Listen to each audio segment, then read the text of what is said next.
Andrew Marsh here with DrewFit. Thank you so much for tuning in and your continued support of the channel. If you're a new viewer, don't forget to hit that subscribe button below. I just read an article on ESPN called "It's the Dirty Little Secret That Everybody Knows About." And I want to share with you guys this information because it's actually a prediction I made in a video sometime last year, and I'm actually seeing it happen, and I think it's going to keep happening more and more and more until the NBA decides to look at this issue. So the dirty little secret that this athlete is referring to in the NBA is the sleep deprivation problem that is just league-wide for a lot of players. Now, what the NBA has done to try to mitigate this issue, number one, they've lengthened the season by 2 weeks. They've reduced back-to-back games. They've been doing that for the last 5 seasons. They've completely eliminated 4 games in 5 days, which is very smart in my opinion. They reduced the nationally televised games that start at 10:30 p.m. so these players aren't playing into midnight or 1 a.m. in the morning sometimes. So they're doing the right steps in regards to that and trying to extend the season, allow more rest days, which is fantastic, and I completely agree with it. But what I noticed is that the NBA, for as long as I can remember, as long as I've been around, has had 82 games. Nothing has changed about that. But they extended it 2 weeks so they can allow more rest days throughout the season. Why didn't players in the early 2000s, 90s, 80s, and 70s require this much rest? Why were they playing almost 82 games as compared to today? A lot of players are doing load management, taking 10, 15, 20 games off throughout the season. And I can make the argument that the NBA was a lot more physical in years prior, especially the 80s and 90s, to where players you'd think they would get injured a lot more, but they're playing a lot lighter today, but injuries keep increasing. And this was the prediction that I made, and the NBA still has not done anything about this, and I don't predict they will. And that is the blue light issue that these NBA players are playing under. And like I said, I made this prediction last year, and it's coming to fruition, and it's going to keep getting worse and worse and worse, unfortunately. And Tobias Harris of the Philadelphia 76ers also said that sleep deprivation in the NBA will be equivalent to concussions in the NFL, and I completely agree with him. And reason being isn't because they need more rest days. I would argue that they probably do today.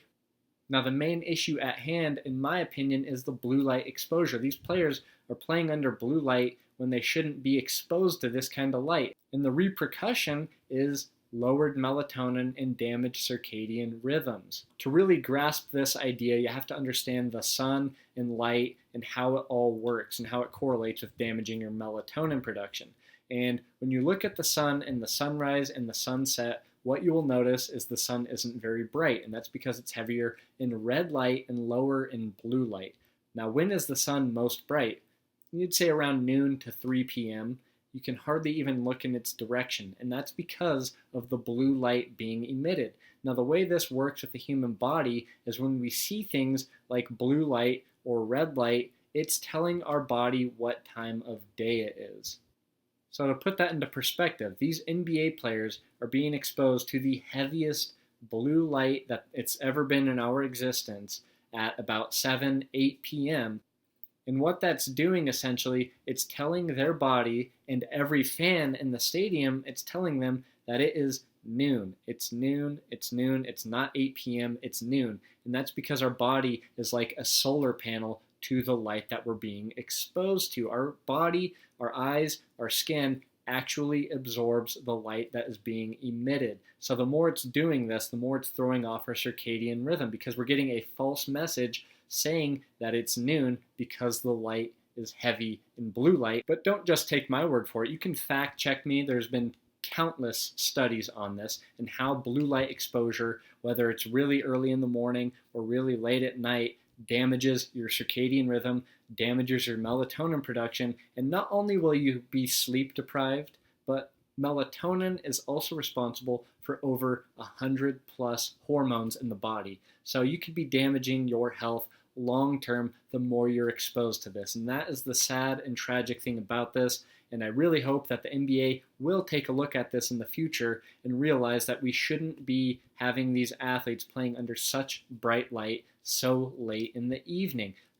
And I can tell you just from experience, I've been going to NBA games my whole life, And up until just recently, I stopped going as much, but I did go to a game last year. And when I walked into the stadium, it was hurting my eyes so bad because the lights were so bright.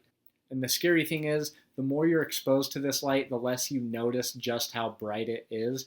But that doesn't mean that it's not causing any damage. Matter of fact, the more you're exposing yourself to it, the worse off you're going to be. So if you're watching this video, whether you're in high school or college, if you do play under artificial light, I highly suggest getting a pair of blue light blocking glasses and looking like Horace Grant.